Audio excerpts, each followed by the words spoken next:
हाय दोस्तों, तो मैं मेन लियाकत रोड पे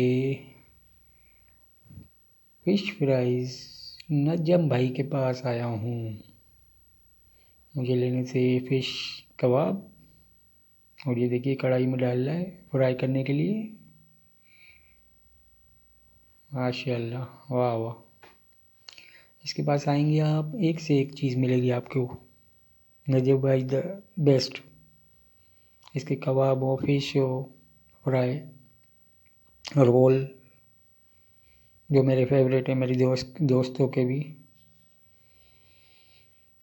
और ये इनका नाम देखिए बोर्ड पे। और फिर हम घूम के गए नजर भाई के पास। तो मेरे चैनल को सब्सक्राइब कीजिएगा और बेल आइकन को ज़रूर दबाइएगा कि इस तरह की वीडियो आप तक पहुँचती रहें। और लाइक और शेयर तो बनता है मेरे दोस्त। तो अपने भाई को इजाज़त दीजिए, तब तक के लिए अल्लाह हाफिज़।